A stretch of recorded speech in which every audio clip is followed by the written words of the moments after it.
Acto seguido, hace uso de la palabra el señor Presidente de la Nación, doctor Javier Milei.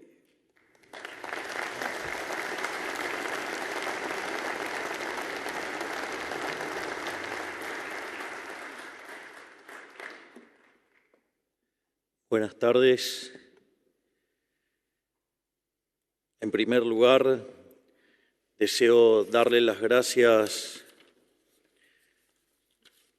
a la Bolsa de Comercio y en especial a su presidente, Adelmo Gavi, por invitarme y por tremendas palabras.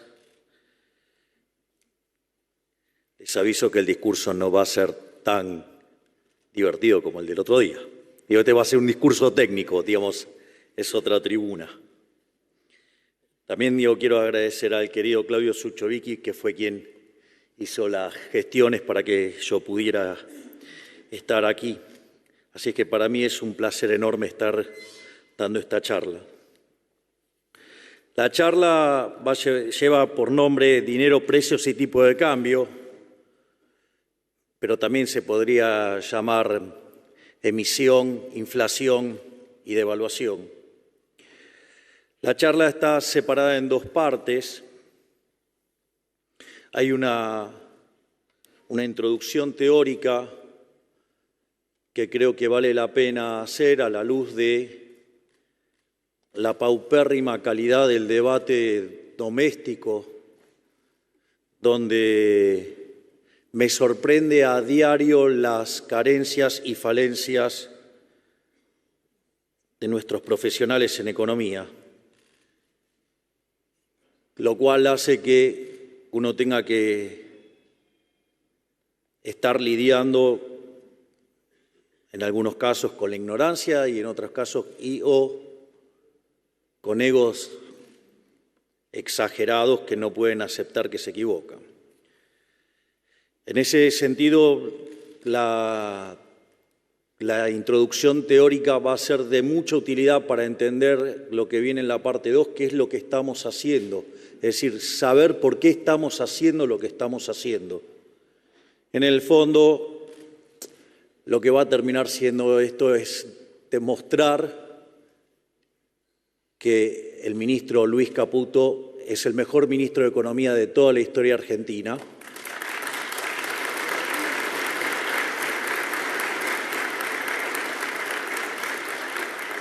Y que lo que está haciendo junto a Pablo Kirchner y con Santiago Bausili es una tarea enorme, monumental, y que solo la historia podrá dar cuenta del trabajo fabuloso que están haciendo, y que yo tengo el privilegio de ser el presidente que tiene este privilegio de tenerlos a ellos haciendo este trabajo.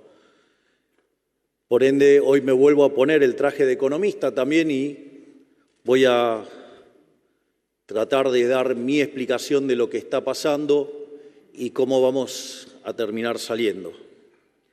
Así es que no va a ser atractivo como el discurso de Tucumán. Lo primero que hay que comprender es la forma en la cual nosotros los economistas construimos la teoría económica, porque es con lo que después tenemos que, como caja de herramientas para aplicar y para tomar las decisiones que tomamos. Entonces, lo primero que hay que comprender cuál es la lógica,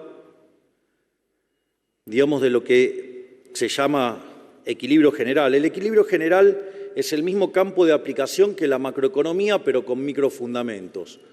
De hecho, hoy toda la macro moderna casi que se limpió totalmente de toda esa tierra, barro y pestes que implicó el keynesianismo.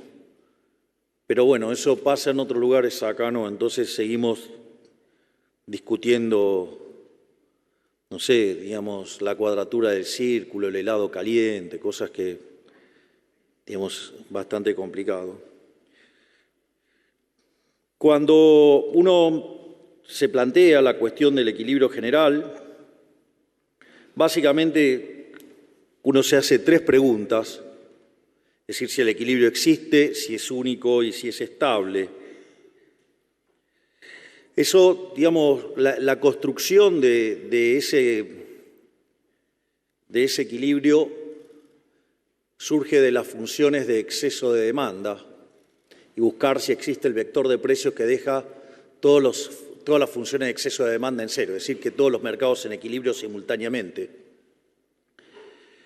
Y eso se construye entonces a partir de las funciones de demanda de cada uno de los bienes de la economía, de cada uno de los factores de la economía por parte de los individuos y por parte de las firmas, que además las firmas son propiedades de los individuos. Y esas funciones de demanda y oferta tienen una característica, básicamente, que son homogéneas de grado cero.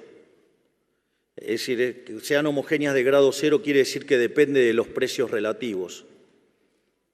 A su vez, digamos, si esto uno lo mira, estas funciones de exceso de demanda, que se componen de las funciones de demanda menos las funciones de oferta para cada uno de los mercados, son funciones que lo que describen es que cada un precio que uno le da le contesta una cantidad.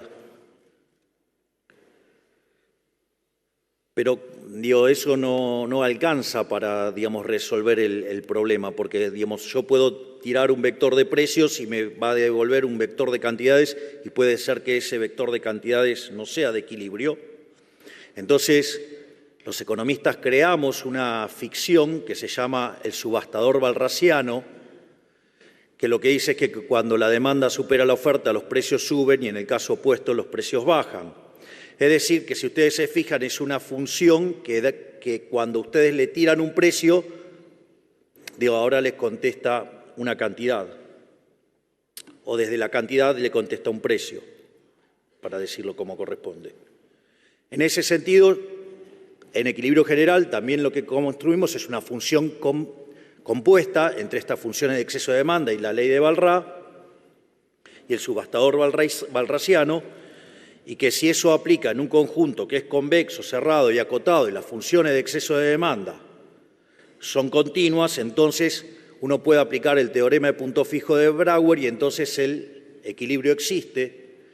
Además, como estamos trabajando con funciones que son aplicaciones punto a punto, ese equilibrio es único y si asumimos que los efectos directos superan a los efectos cruzados, además el equilibrio es estable. Es decir, esas son las condiciones para las cuales uno, digamos, construye un modelo cuya solución existe, es única y es estable. Ahora, entonces lo primero que tenemos que tener claro que es este marco con el que trabajamos y es el marco donde pensamos y cómo diseñamos la política económica. Quiero contarles que la gran mayoría de los economistas no saben estas cosas, porque implica conocimientos de topología que no tienen. Entonces, por eso terminamos discutiendo cosas que verdaderamente son un sinsentido porque hay déficit de formación graves. Ahora, el otro problema es, digo que si yo tengo las características de este sistema, que es homogéneo de grado cero y que resuelve en precios relativos, quiere decir que ese sistema de ecuaciones no me contesta precios para todos los bienes. Me va a contestar precios para todos los bienes menos uno. De hecho, la ley de Walras dice si n menos un mercado están en equilibrio, el restante también lo está, por lo tanto, es una ecuación redundante. Por lo tanto, no voy a poder resolver en n precios, sino voy a poder resolver en n menos un precios. Entonces, ahí es donde aparece la cuestión de lo que se denomina el numerario. Y el numerario es un bien que oficia como dinero y que básicamente es en el cual ustedes determinan el resto de los precios, de modo tal que el sistema le puedan encontrar una solución. Y en el fondo lo que está atrás de eso también son las características de lo que sería una economía de trueque. Ahora, el problema de la economía del trueque son dos, básicamente. Uno es lo que se llama el problema de la doble coincidencia. Es decir, yo, por ejemplo, le quiero vender algo a alguien, pero tengo que conseguir que justamente otra persona quiera comprar lo que yo tengo y él además tenga lo que yo necesito, lo cual en una sociedad grande es un problema bastante complejo. Y aun cuando la tecnología me pudiera resolver esa situación, también tengo otro problema, que es, la indivisibilidad, porque puede ser que yo sí quiera comprar pan, puede que el panadero quiera charlas de economía, pero el problema es que cuántos kilos de pan me va a dar. No necesito y no quiero tampoco tantos kilos de pan. Asumo que van a estar un poquito más caras mis conferencias, en especial después de que hayamos sacado adelante la Argentina.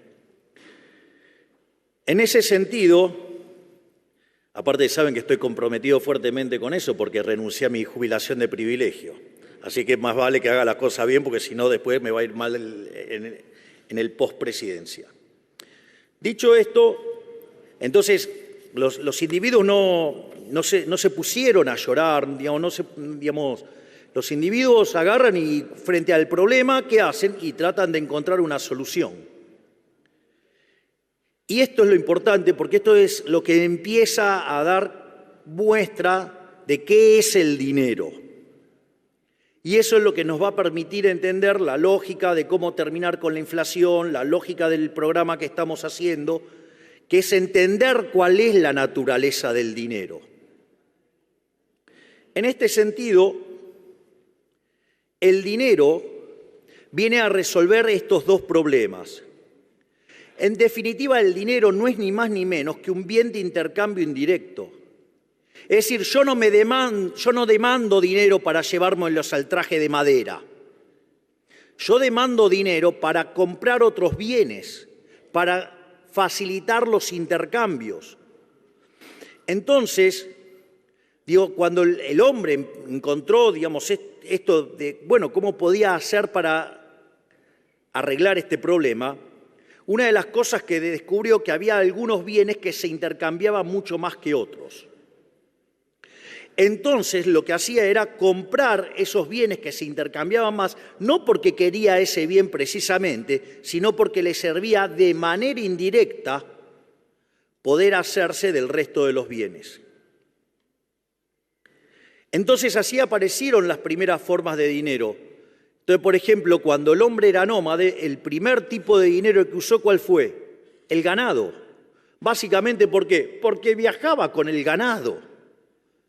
Y como el ganado era algo que todos querían, entonces le servía para intercambiar, ya sea si quería propiamente ganado o si quería otros bienes, y podía utilizar el ganado como bien de intercambio indirecto. Si ustedes se fijan, eso ya representa una forma de dinero, que es un dinero mercancía.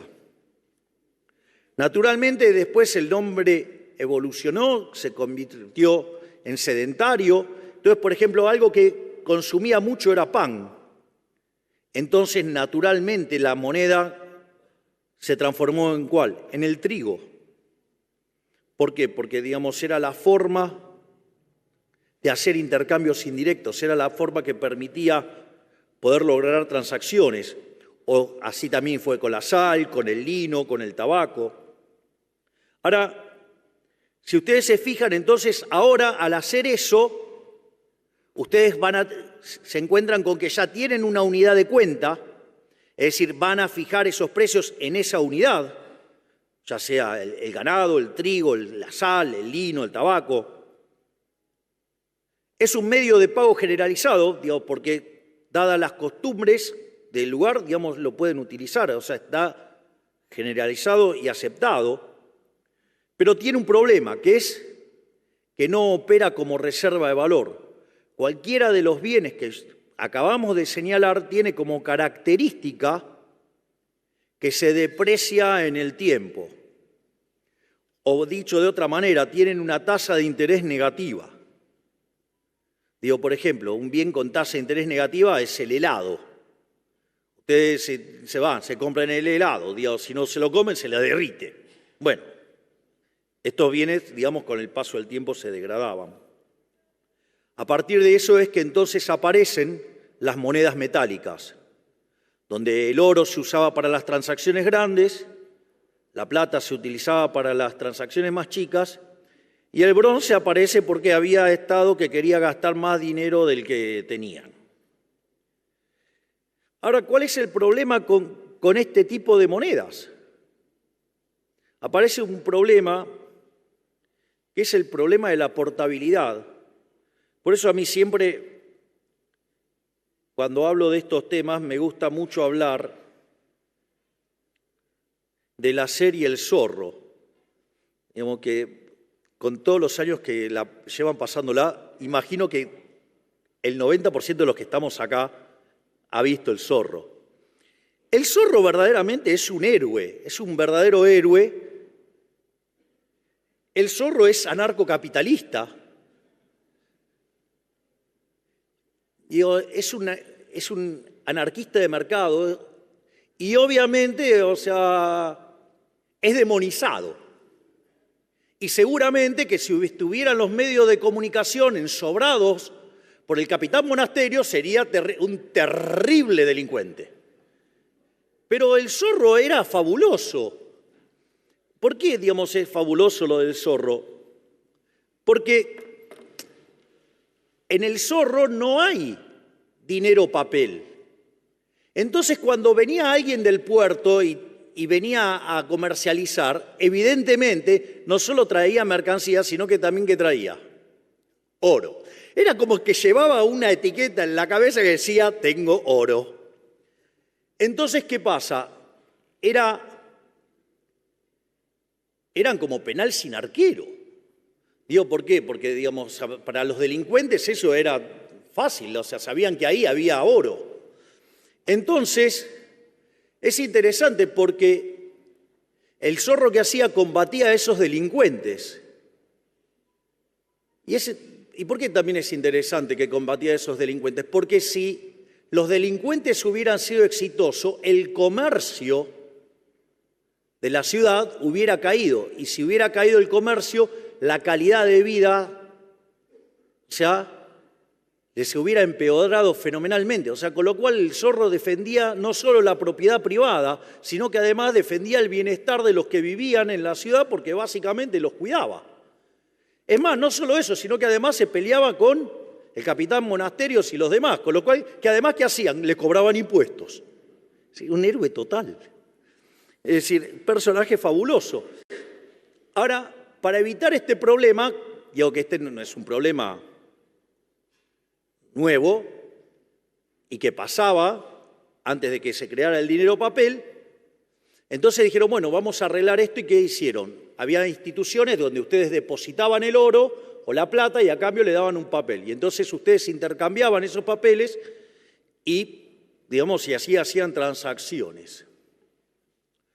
Hasta ahí la historia es bastante linda, hasta que hubo algún par de revueltas, que algunos emitieron más papelitos que lo que les correspondía. En un proceso de mercado los hubieran linchado y se acababa el problema, pero cuando apareció el linchamiento, apareció el Estado, alguna de las formas que haya tenido cuando apareció todo esto, y ¿qué hizo? Se apropió de eso, y entonces, en el fondo, se apropió de la maquinita de imprimir billetes, y como perdía valor, entonces, ¿qué hizo? Impuso el curso forzoso. Y al momento que impusieron el curso forzoso, para que ustedes no pudieran sustituir monedas, los obligaban a demandar la moneda doméstica y por lo tanto le ampliaban la base del impuesto inflacionario para robarlos. Una historia bastante conocida en el caso argentino, desde que se creó esa institución nefasta que está en Reconquista 266, llamado Banco Central de la República Argentina. Con lo cual, como verán, no ahora, pero lo sigo teniendo en la mira. Entonces, ahora, ¿cuál es el punto? El punto es que si yo ahora entiendo la naturaleza de cómo aparece el dinero, primero que me resuelve un problema muy interesante, porque ahora, ¿qué voy a usar como numerario? Voy a usar como numerario el dinero. Al utilizar como numerario el dinero, ahora voy a poder resolver el sistema de ecuaciones del modelo de equilibrio general, todo en términos de precio de los bienes, en términos de unidades monetarias. Es decir, lo primero que me permite es que ustedes no tengan que estar mirando los precios relativos estrictamente, sino que van a estar mirando precios determinados en la moneda doméstica, o sea, en pesos. Es decir, con lo cual en términos de manejo de información es un ahorro bastante considerable. Imagínense si por cada cosa que van a comprar estuvieran, digamos, haciendo todas las cuentas todo el tiempo, o sea, sería bastante, creo que pasaríamos más tiempo haciendo la cuenta que, igual seguramente encontraríamos la calculadora que lo resolviera, o sea, los hombres no nos quedamos quietos. Y tampoco necesitamos que el Estado nos arregle los problemas.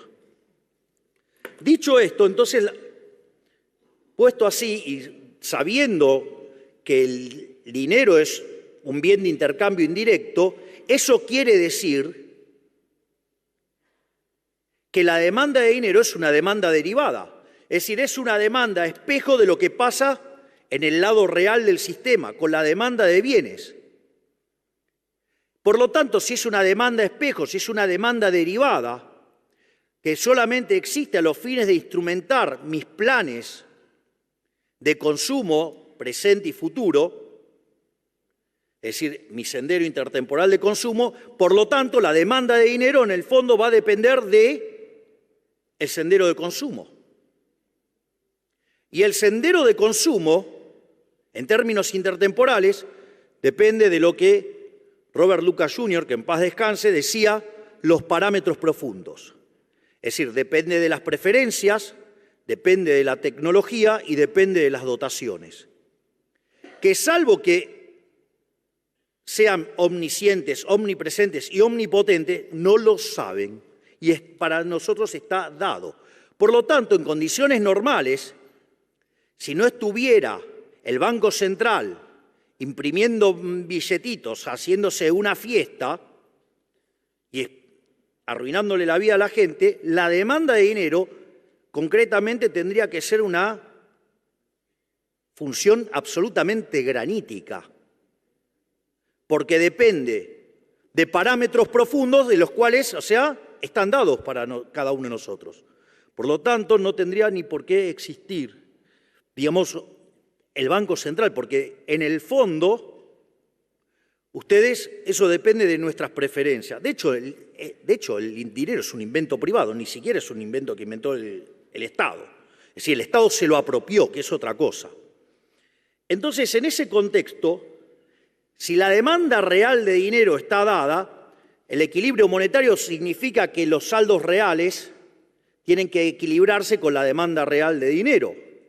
Es decir, que la cantidad nominal de dinero dividido el nivel de precios, eso va a tener que ser igual a la demanda real de dinero. Y ahora, ¿con qué nos encontramos? Con la naturaleza monetaria de la inflación. Porque entonces, si la oferta real de dinero tiene que ser igual a la demanda real de dinero, y la demanda real de dinero depende del sendero intertemporal de consumo, que a su vez depende de parámetros profundos que están dados, consecuentemente aparece la naturaleza monetaria de la inflación, porque en la medida que yo modifique la cantidad de dinero, lo que voy a estar es modificando el nivel de precios. Entonces, ahí nos vamos a encontrar con esta frase que utilizaba Milton Friedman, que la inflación es siempre y en todo lugar un fenómeno monetario. Es decir, y lo único que puede hacer el Banco Central es determinar la escala nominal de la economía. Y el nivel de precios va a venir determinado, ¿por qué? Por el cociente entre la oferta de dinero, que es lo que controla el Banco Central, contra la demanda de dinero, que lo determinan ustedes. Por lo tanto, lo único que hace el Banco Central cuando modifica la cantidad de dinero es modificar el nivel de precios. De ahí la naturaleza monetaria de la inflación. Es decir, ¿qué inflación multicausal? No hay inflación multicausal. Es decir, llamará multicausal a los distintos disparates por los cuales un Banco Central emite. Porque el resto es pura zaraza. Es más, ¿quieren identificar malos economistas? Yo se los voy a decir. Pídanle que le escriban la función de demanda de dinero. Si el economista le escribe una función de demanda de dinero que no depende del consumo y que depende del ingreso y de la tasa de interés, se los digo yo, es un bruto. Y voy a explicar por qué. ¿Por qué es un bruto si pone el ingreso? Porque en un modelo de equilibrio general, si verdaderamente hacen equilibrio general, como dicen que hacen, Si hacen berretada keynesiana, eso es otro problema. Digo, ahí ustedes pueden, digamos, lo llaman a Copperfield y que les escriba todas las funciones que quiera. No saben lo creativo que puedo hacer para ponerle funciones, si quieren. Le hago funciones de lo que se les dé la gana. Pero en un sistema de equilibrio general, sus ingresos vienen determinados por el valor de sus dotaciones que ustedes venden en el mercado, ejemplo, el ocio que entregan en el mercado, y a eso le tendrían que sumar, ¿qué cosa? La participación que ustedes tienen en los beneficios. Poner el ingreso en la función de demanda de dinero es una de las tantas brutalidades que hizo Keynes, que Keynes no era economista, que solamente tomó un curso de economía con Marshall, que era el campeón del equilibrio parcial. Entonces ustedes cuando construyen una función de demanda, de equilibrio parcial, pueden poner el ingreso. Pero ustedes no pueden hacer eso en equilibrio general porque el ingreso está determinado como parte del sistema. Por lo tanto, no pueden hacer eso. ¿Y para qué lo hizo? Lo hizo para poder derivar el multiplicador. Y el multiplicador no es ni más ni menos que la violación de la restricción de presupuesto. Por eso es divertido, digamos, o sea, cuando ustedes tienen un keynesiano, ¿qué va a querer? Y hacer déficit fiscal. Si es magia. Claro, viola la restricción de presupuesto. Entonces, ahí, digamos, ya saben que si les puso el ingreso, la cosa no va. Y la otra cosa que también es otra burrada es poner la tasa de interés. Porque la tasa de interés es el precio relativo de los bienes presentes respecto a los bienes futuros. O sea, ¿por qué, digamos, el ahorro aumenta cuando sube la tasa de interés? Y porque los bienes presentes se hacen más caros respecto a los bienes futuros, entonces, ¿qué hacen? Consumen menos hoy para consumir más mañana.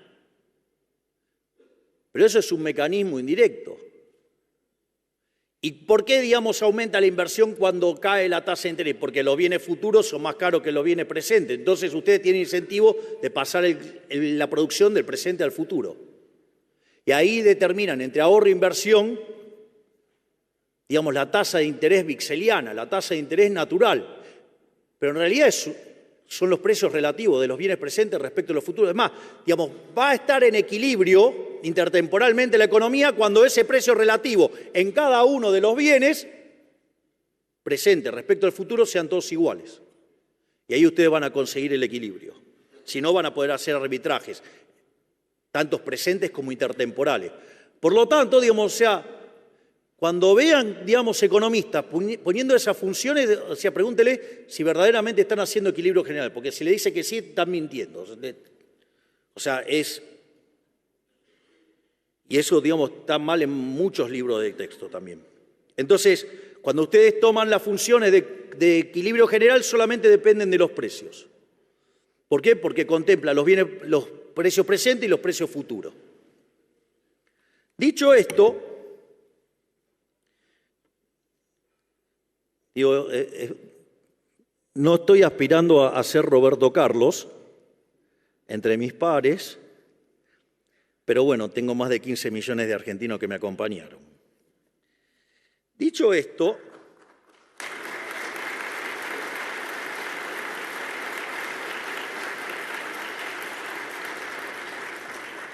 entonces, ¿qué es lo que pasa? Esto también tiene que ver con la definición de inflación. ¿Sí? Porque ustedes pueden usar la definición que más adoptaron los economistas después de la aparición de Keynes, que es la suba generalizada de precios. Bueno, si ustedes lo piensan en esos términos, no va a faltar el cavernícola que quiera arreglar el problema, ¿cómo? Controlando precios. Hay un pequeño detalle que viola el derecho de propiedad y que eso, digamos, hace que entonces la oferta se retire y consecuentemente le genere la escasez. Pero, digamos, o sea, pero la gran mayoría de los economistas, ustedes le preguntan qué es el mercado y empiezan a tratar de describirle un dibujito y no saben que atrás de ese dibujito hay derechos de propiedad, hay un montón de cosas. Pero al margen de eso, entonces cuando ustedes generan un exceso de oferta, ya sea o porque sube la oferta o porque cae la demanda o pasan las dos cosas a la vez, lo que va a ocurrir es que el poder adquisitivo del dinero cae. Es decir, que todos los precios expresados en unidades monetarias suben. De hecho, salvo que ustedes estén haciendo desastres con la tasa de inflación y terminen pulverizando la demanda de dinero, ustedes lo que van a tener es que cuando suban la oferta de dinero, eso va a llevar a una pérdida de poder adquisitivo del dinero y todos los precios expresados en unidades monetarias van a subir. Por eso, era sabia la Carta Orgánica original del Banco Central que decía, es misión fundamental del Banco Central preservar el valor de la moneda. No le salió, ¿no? Porque sacarle 13 ceros a la moneda, le podríamos sacar 3 más, claramente no le salió. Lo bueno es que sepamos que nunca le va a salir bien. Pero más allá de eso, ahí también aparece otra chantada de los economistas que se llama el pass-through, el paso de la devaluación a precios. Es una tontería del tamaño de una casa. ¿Por qué es una tontería? Porque si la inflación, es siempre y en todo lugar un fenómeno monetario generado por un exceso de oferta de dinero que lleva a una pérdida de poder adquisitivo del dinero, todos los precios expresados en unidades monetarias suben. O sea, el tipo de cambio es un precio más, es el precio de una moneda extranjera, no sé, el dólar, el precio del dólar. Entonces sube porque en realidad no es que sube el dólar, te está perdiendo poder adquisitivo el peso. Y no es que hay, pass-through, en realidad, si en lugar de estudiar, solo post-Keynes, estudiaran un poco antes, van a descubrir que hay algo que se llama efecto Hume-Cantillon, que tiene que ver con la forma en la cual se van moviendo los precios. Entonces, si yo genero el exceso de oferta de dinero, va a perder poder adquisitivo el dinero. Ahora, ¿qué pasa? Como el dólar es un activo financiero, sube primero. Después de que sube el dólar, entonces van a subir los transables, después de los transables van a subir los mayoristas, después de los mayoristas los minoristas, y último en la cola, ¿quiénes vienen? Los asalariados. Por eso, cuando usted genera un proceso de devaluación, como eso va a llevar que en dinámica los salarios queden en la cola, la caída en el salario real va a derivar en que le aumente la cantidad de pobres e indigentes. ¿Qué pass-through? Se llama efecto Hume-Cantillon. Pero de vuelta, como no tienen modelos de equilibrio de verdad, inventan estos atajos metodológicos que son falsos y que son nada más que un abuso de la matemática. Entonces, ahora ya empezamos a acercarnos más a lo que, ya llegamos a lo que es la teoría monetaria de la inflación. Bueno, la extensión a economías abiertas es muy fácil, es muy extrapolable, porque en realidad, si yo tengo una economía abierta, yo voy a tener una relación entre los bienes internacionales y los bienes locales. Es decir, yo sé que por la ley del precio único o paridad del poder de compra, que es la versión, si ustedes quieren, de equilibrio general de la ley del precio único, sé que el precio doméstico es igual al tipo de cambio multiplicado por el nivel de precios internacional.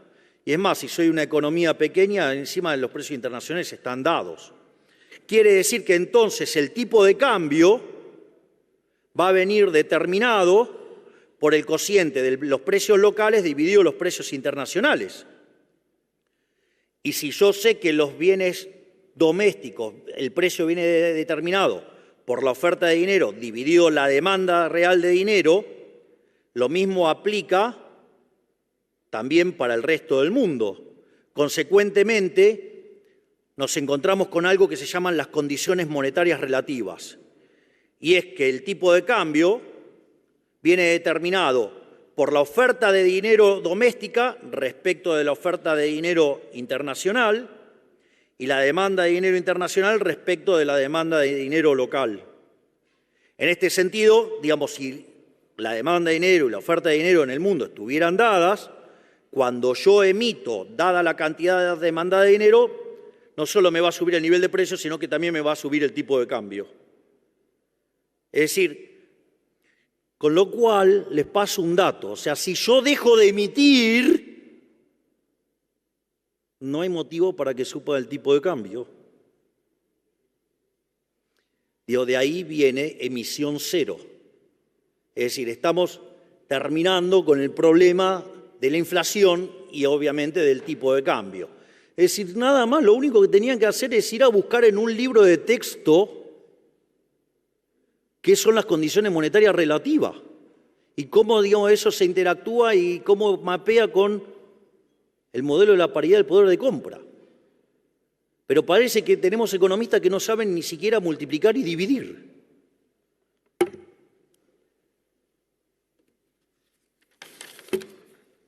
Entonces, ahora, ¿qué nos encontramos? Nos encontramos con la política monetaria.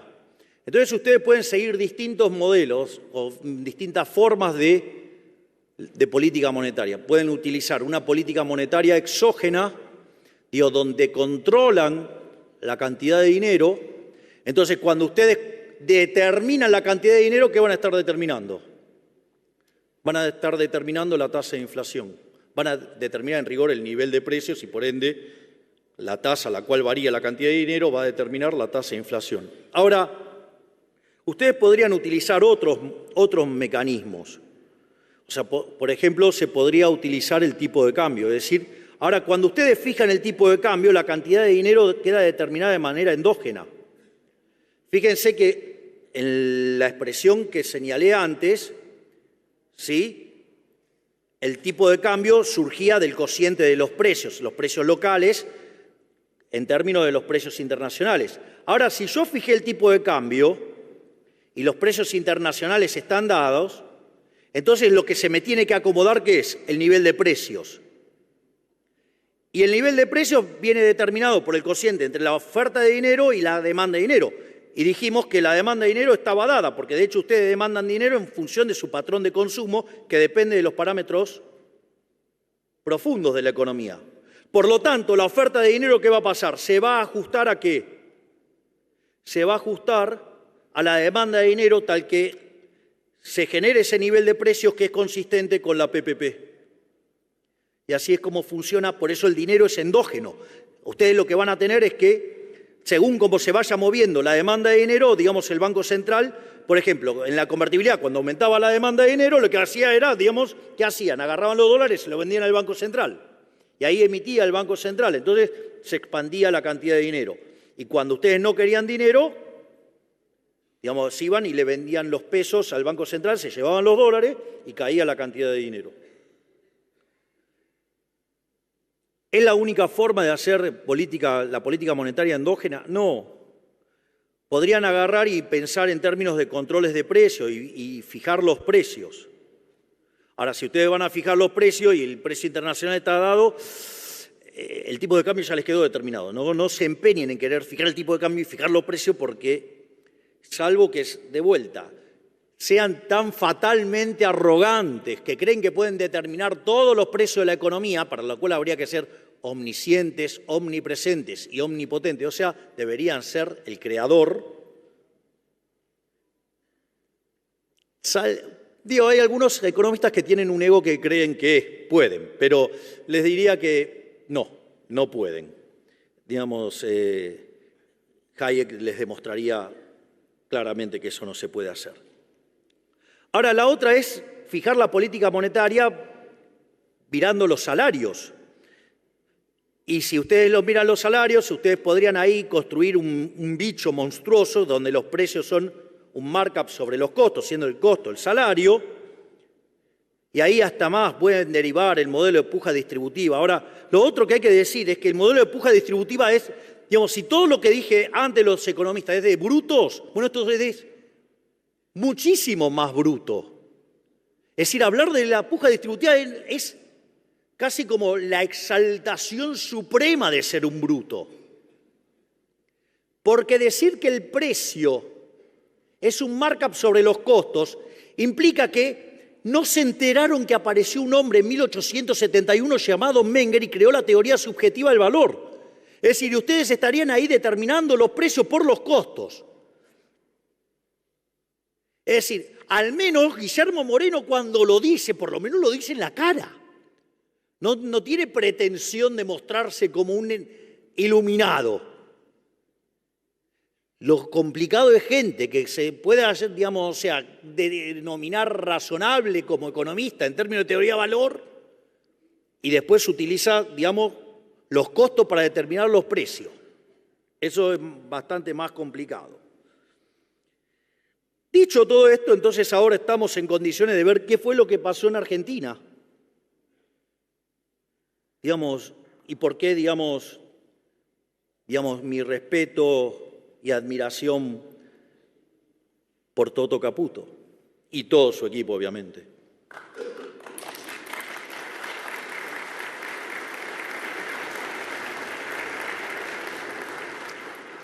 Como bien decía Adelmo, nosotros cuando ganamos, ganamos con dos mandatos muy claros. El tercero apareció luego. Pero el primer mandato era terminar con la inflación. Es decir, terminar con la inflación. El otro mandato era terminar con la inseguridad. Y vaya que la ministra, la doctora Patricia Bullrich, está haciendo un trabajo enorme, monumental, sublime, porque está poniendo a los delincuentes en la cárcel.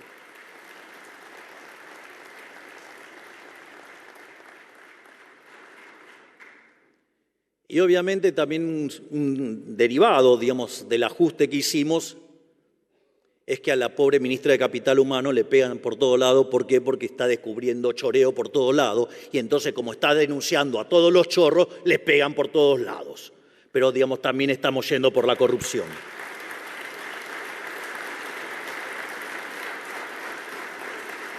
Ahora, volviendo al tema de la inflación, cuando estábamos allá por el mes de diciembre, la inflación venía corriendo al 1% diario. Eso, si ustedes lo anualizan, da cerca de 3.700 o 3.600 y algo. Ahora, cuando ustedes tomaban las 2 primeras semanas de diciembre, ya venía más rápido y si lo anualizaban les daba el 7.500 diario, anual.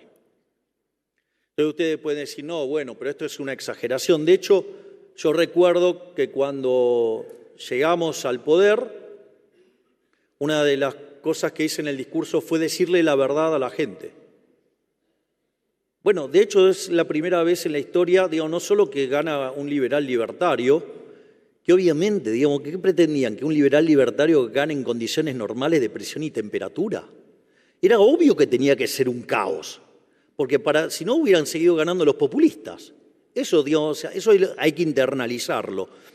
Lo segundo es que nosotros mostrábamos que esa tasa de inflación, si había convalidación monetaria, podía llegar a niveles del 15.000%, que tenía que ver con los desequilibrios monetarios más las necesidades de emisión y el descalabro que había dentro del Banco Central.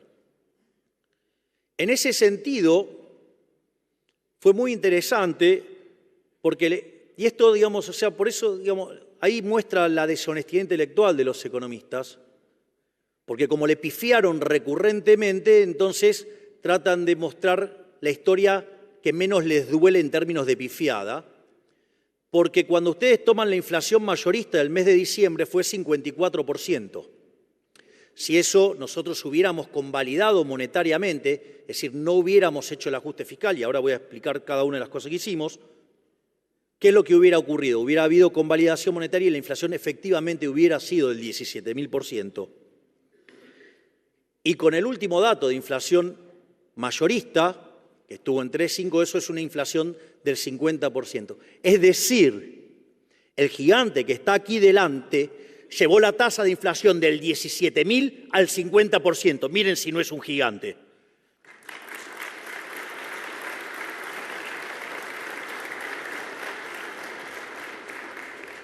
Ahora, pero entonces, ¿cómo funcionaba esto? Bueno, si nosotros decimos que la inflación es siempre y en todo lugar un fenómeno monetario generado por un exceso de oferta de dinero, que hace que el poder adquisitivo del dinero caiga y los precios expresados en unidades monetarias suban, lo que había que cortar era la emisión monetaria. Y ahí nos encontrábamos que teníamos un déficit consolidado de 15 puntos del PBI. donde 5 puntos estaban en el Tesoro y 10 puntos estaban en el Banco Central. Entonces, lo primero que hicimos fue ir a déficit cero. Esto es muy interesante porque nuestra hipótesis era lograrlo a lo largo del año 2024. Y ahí, digamos, el equipo de Toto tiró todo lo que había que tirar como para que lo pudiéramos lograr. Y hay algo que es muy interesante y que vale la pena que lo sepan. Es decir, nosotros decidimos cortar la obra pública de Cuajo, decidimos cortar las transferencias discrecionales a provincia de Cuajo, decidimos borrar a los intermediarios de la pobreza, con lo cual con el mismo dinero la gente estaba mucho mejor porque se bajaba el costo de transacción, o sea, el choreo. Tío. La gente Recuerdo que cuando, digamos, esa fue una acción coordinada entre la doctora Bullrich, la ministra Petovelo y el ministro Ferraro, que estaba a cargo de infraestructura. Una de las cosas que hicimos fue quitar la prestación del plan social. Cuando hicimos eso, verdaderamente nos dijeron de todo. La cantidad de cosas que le dijeron a la ministra Petovelo fueron enormes. Pero eso tenía un motivo. ¿Por qué? Porque los beneficiarios de los planes sociales cobran en una tarjeta. Pero ¿dónde está la trampa? Cuando necesitan que le verifiquen que habían tenido que trabajar. Y ahí era donde perdía la mitad del plan social. Entonces, en ese sentido, al quitar, dijimos que transitoriamente se quitaban la contraprestación. ¿Qué es lo que sucedió? No tuvieron que ir a firmar. Al no necesitar la firma, ¿qué pasó? Se le duplicaron los ingresos. Naturalmente, a los 3 días, el señor Beliboni nos estaba amenazando con una marcha, en la cual decía que iba a meter 50.000 personas en la plaza, cuando en realidad él decía ese número porque esperaba meter 100.000. Y ahí pusimos en marcha la nueva doctrina de seguridad, digamos, y el que cortaba la calle no iba a cobrar, además el que cortaba, digamos, además iba a tener consecuencias. Y no solo eso, sino que además utilizamos la red de transporte para comunicarle a la gente que no necesitaban ir a la marcha, que no tenían que ser extorsionados. Si eran extorsionados había un número para denunciar, que aviso que ya llevamos cerca de 20.000 denuncias, o sea, ejecutando, digamos, y haciéndole pagar consecuencias a aquellos que han extorsionado a los más vulnerables. Entonces, en ese sentido, ¿qué es lo que sucedió? Se quedaron sin poder de fuego. Y recuerdo que pusimos en la calle más de 12.000 efectivos y terminaron yendo 3.000. O sea, y ahí, a partir de ahí también pusimos en orden la calle, pusimos en orden los temas de seguridad y empezamos a dar esa batalla donde tenemos éxitos rutilantes como cuando las fuerzas federales ingresaron en Santa Fe y hicieron bajar la cantidad de homicidios, por ejemplo, un 70%. Es decir, logros, no palabras, no relatos, logros.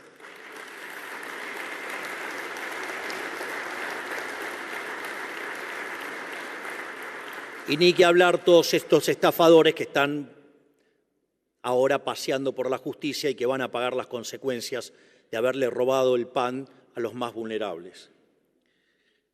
Volviendo al tema del ajuste fiscal, también, digamos, empezamos a eliminar los subsidios económicos y es muy gracioso porque cuando nosotros habíamos hecho campaña con una motosierra. También echamos un montón de empleados públicos y también, digamos, no les seguimos paso a paso la inflación a los salarios públicos. Y en ese contexto sí que hubo motosierra, pero aparecieron los catadores de ajustes. Es decir, unos chantas que decían que, por ejemplo, que no se podía ajustar más que 1% del PBI en un año, y que era un gran logro eso. Claro, frente al fracaso de que nosotros alcanzamos el déficit cero en el primer mes de gestión, empezaron con que no era sostenible. Tuvimos superávit también en febrero, en marzo, en abril, en mayo, junio, y en junio también, a pesar de la estacionalidad del pago del aguinaldo. Entonces empezaron los catadores de ajuste, o sea, los que no se podía hacer ajuste, ahora empezaron con la calidad del ajuste. Entonces era mucha licuadora y tijerita. Cuando ustedes repasan lo que estamos ajustando, más del 90% es motosierra. Pero bueno, digamos, necesitan lavar sus culpas. Los pifiadores seriales necesitan lavar sus culpas.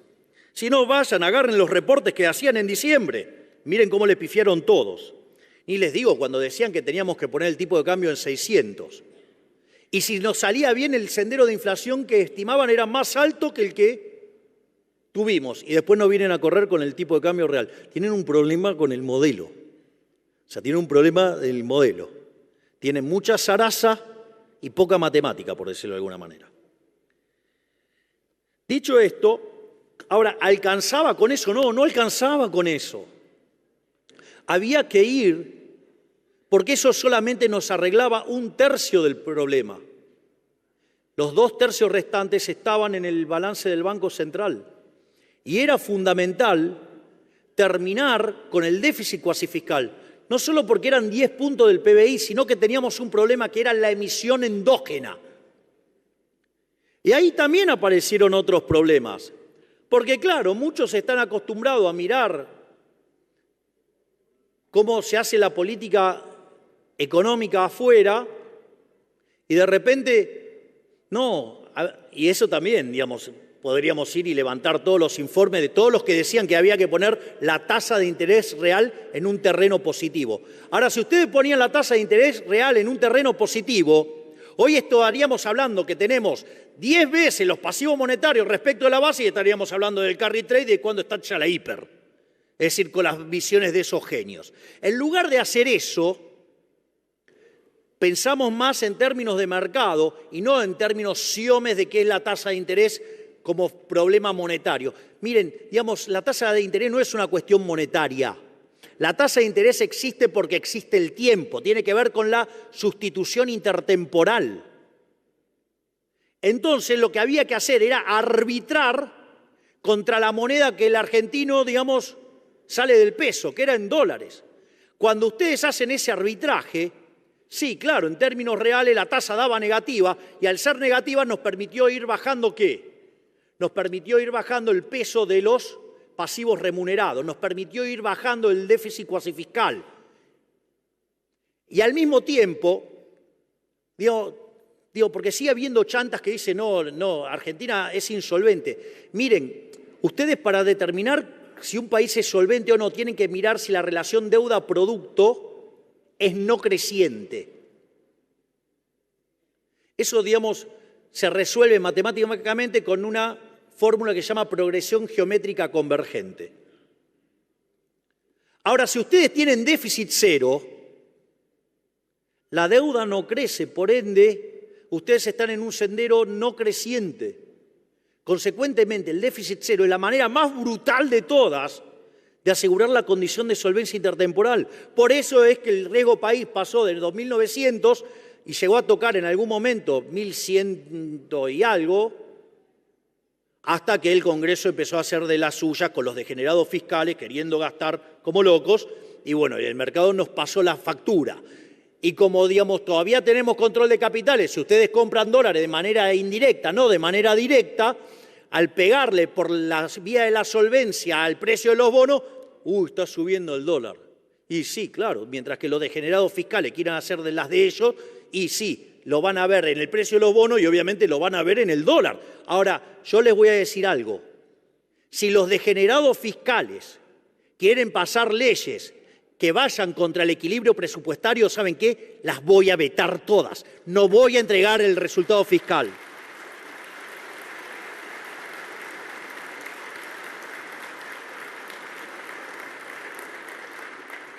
Y mientras que consolidábamos la solvencia fiscal, íbamos generando excedentes de caja y además íbamos licuando y corrigiendo el problema del balance del Banco Central,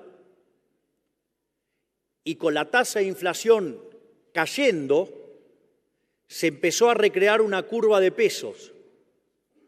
Por eso siempre menciono también la enorme tarea del doctor Pablo Quirno, porque desde la política financiera se empezó a recrear una curva de pesos que es lo que hoy nos permite terminar de una vez por todas con el problema de los pasivos remunerados y con la emisión endógena de los pasivos remunerados para poder, sí, ahora avanzar en la segunda etapa del programa, que es la emisión cero. Por eso, terminado el déficit fiscal, terminado el problema de la generación endógena de dinero, nos resta resolver dos cuestiones. Una es el tema de los puts.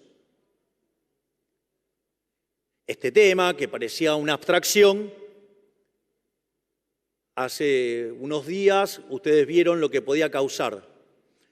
Pero dada la fuerte posición que nosotros tenemos en las cuentas del Banco Central y nuestra posición de caja en el Banco Nación, pudimos derrotar a ese banco con intenciones golpistas.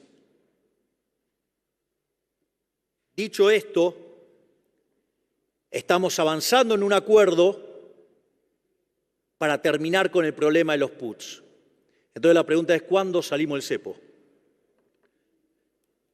Nosotros vamos a salir del cepo, digamos, y siempre lo dijimos, no es que no lo dijimos. Dijimos que había que alcanzar el equilibrio fiscal, chequeado, adentro. Dijimos que hay que terminar con los remunerados, adentro. Hay que terminar con los puts, los tenemos jaque mate.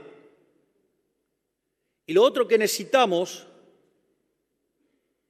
es la convergencia de la tasa de inflación. El primer escalón al que le tenemos que apuntar es justamente a que mapee la tasa de inflación con la tasa de devaluación. Una vez que alcancemos una inflación en torno al 2% mensual, vamos a ir por una tasa de inflación del 1% mensual. Y cuando la inflación haya desaparecido, cuando esté en niveles cercanos a cero, ahí vamos a tener que elegir si vamos a un esquema de devaluación cero, o sea, que sería tipo de cambio fijo, o dejamos flotar. Y también dijimos cuáles eran las condiciones. Porque ¿qué es lo que pasa? Las cuentas del sector externo en Argentina tienen estacionalidad. Digo, ¿qué pasaría si con todo el frío que estuvo haciendo estos últimos días nosotros no comprábamos gas? Hubiéramos defendido los dólares, pero ¿qué hubiera pasado? Digo, la hubieran pasado bastante mal en términos de frío. Si no, se los puedo explicar yo lo que fue para mí el otro día en Tucumán, que para poder usar la banda presidencial estaba de trajecito y sin ropa térmica. Tenía los dedos duros. Pero al margen de eso,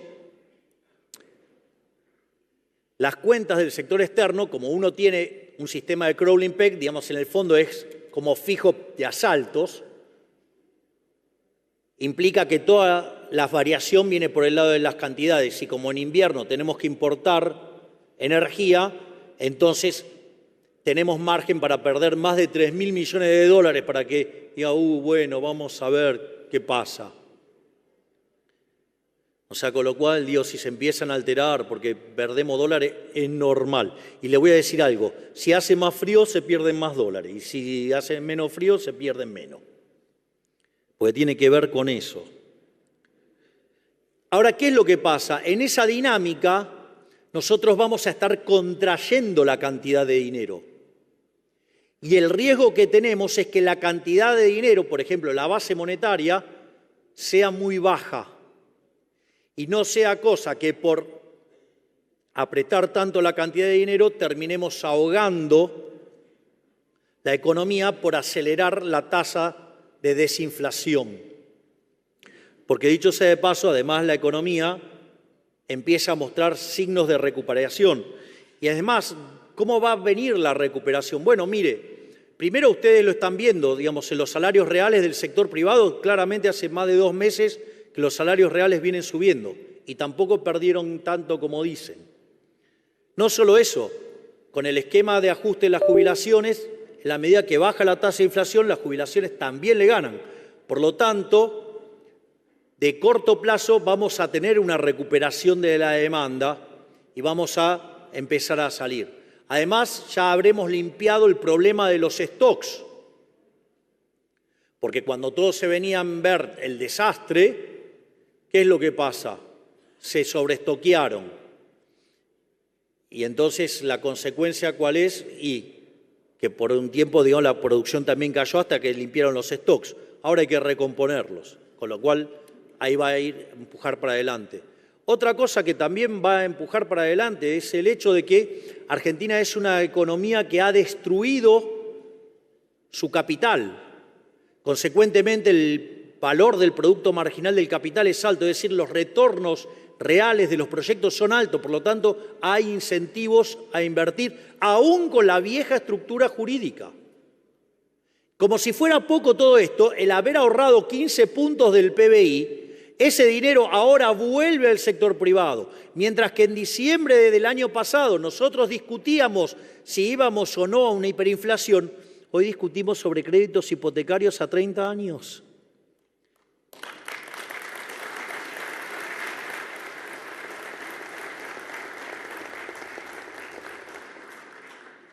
Entonces, como si todo esto fuera poco, también acá, digamos, hay también mucha deshonestidad. Logramos pasar la ley Bases con solamente el 15% de los diputados, con el 10% de los senadores, pasamos la reforma estructural más grande de la historia argentina, porque es 5 veces más grande que la reforma que hizo Menem. Y lo hicimos con la menor cantidad de legisladores en la historia. Gracias, Guillermo Francos.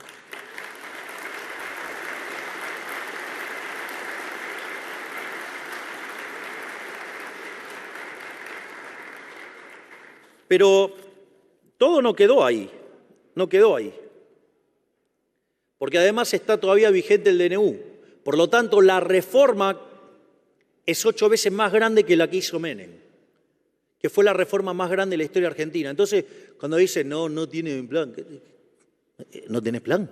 Digo, 800 reformas estructurales, no hay plan. Pero le voy a decir algo, hay en la gatera 3.200 más. Vamos a ser el país más libre del planeta.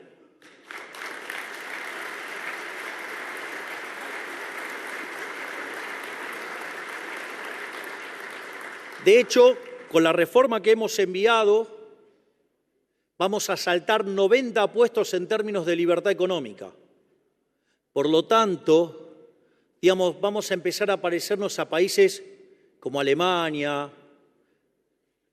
unos vecinos que ahora están invadidos por la izquierda, los alemanes, así que no tanto por ahí.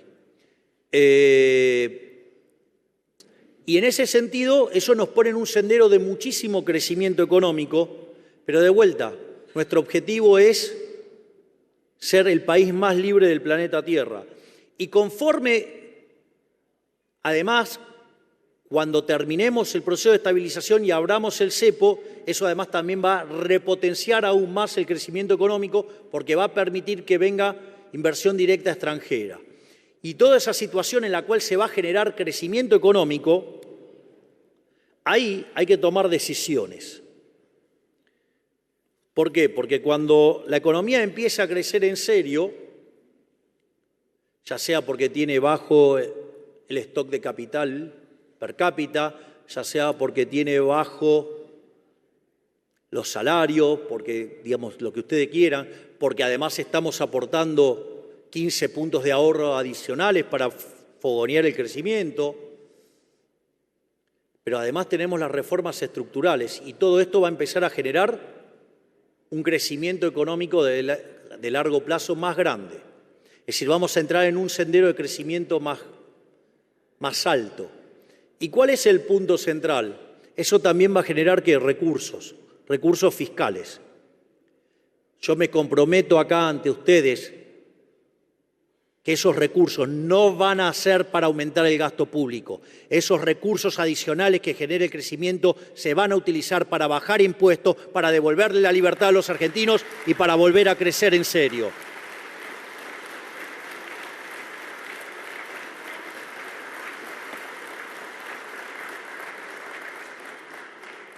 Por lo tanto, estamos volviendo a abrir el camino de la libertad, volviendo a abrazar las ideas de la libertad.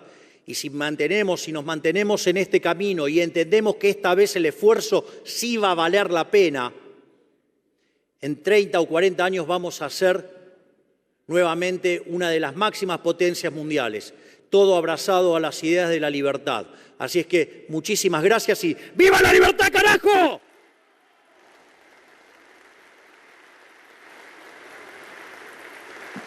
Han sido las palabras del señor presidente de la Nación, doctor Javier Milei. Muchísimas gracias por vuestra participación. Que tengan una excelente jornada. Muy buenas noches.